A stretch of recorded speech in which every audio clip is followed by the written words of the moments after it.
Can you close a deal? Can you strike that perfect balance between asking too much and asking for too little? Good negotiators can get what they want where others fall short or ask for too much. But it's not a skill that can come out of nowhere. Most people have to learn it, and it takes some time, work, and a little bit of skill.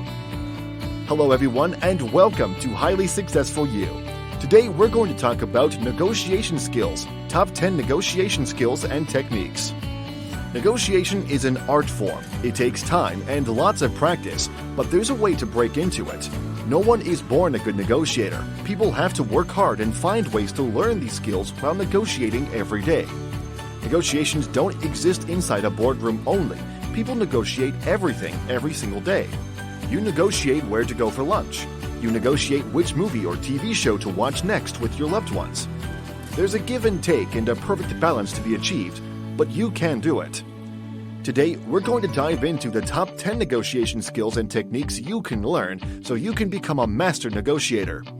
Hopefully this can help you get an edge in your boardroom or in your life. Now, let's begin. 1. Conquer your fears first. You can't go into a negotiation afraid. Most of your fears around negotiations can be tied directly back to the fear of being told no, and you need to get over that. No's happen. So first, identify what you're afraid of, then ask yourself, will you be okay if that's the outcome? By doing this, you'll force your brain to calm down. You can try visualizing your worst-case scenario. That way, you already know how to respond to it and overcome it before negotiations ever happen. Conquering your fears will open leagues of options for you. You just need to do that first. 2. Learn to say no. Learn to say no. Learn to say no before you ever sit down in front of another person. Saying no can stop whole conversations or lines of thinking. It will save you both time and money. No is a verbal brick wall and will create a stop in general momentum, request, or inquiry. You can end whole negotiations with no because no is a tool you can leverage. You need to learn to lean into those no's because a carefully placed one can make your argument more concrete and powerful. 3. Go in prepared. Do your homework. This is what detectives do. They gather as much pertinent information before their work before going in. What are the needs of the other person? What pressures do they feel? What options do they have? Doing your homework is vital to the success of your negotiation. If you want a raise or want to negotiate your rates, make sure you do your homework and find out what others in your field are creating before asking. The more information you have going into the process, the better prepared and more substantial your negotiations. 4. Learn not to take things personally.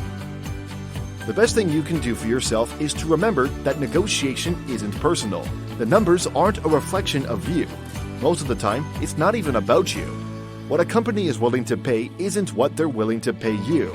It's what they're willing to pay your position. The more objectively you can look at a deal, the better off you'll be. By taking emotion out of the equation, you'll understand how to better advocate and negotiate for yourself. You may be able to approach and understand the process from a more logical standpoint, which will only bolster your argument that much more. 5. Offer something of value. Successful negotiation makes everyone feel like they've won something. For example, if you've been offered a desirable job but want to negotiate the salary, make sure you make it worth the employer's while. If you can convince them that paying you a little more will guarantee them a deal today, then you may be giving them a compelling reason to go to bat for you. If you're not offering something of value, then why would they go on a limb for you? This is another time you need to put yourself in their shoes before you start negotiating. You need to know your own value before you wager anything against it. You'll never be able to negotiate correctly if you don't know your own worth. How are you supposed to be your own advocate if you don't see what you're advocating for? 6. Ask for more. Always be seeking more, no matter what the situation is. If your employee wants more money, ask them for more productivity. If the client wants a lower price, sell them more products. It's easier to negotiate if you make the other person think they've won. Let them win the first negotiation. Then they'll usually be happy enough to let you win the next few. Never take the first offer. There are 100 different things to get out of a negotiation.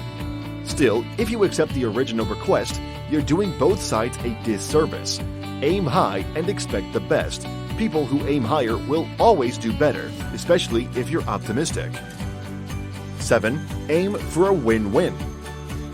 When you're negotiating, you either end up with a win-win, a win-lose, or a lose-lose situation. If you want a win-win, you should first decide on the win that would best work for you. Then you can brainstorm what appeals to the other side.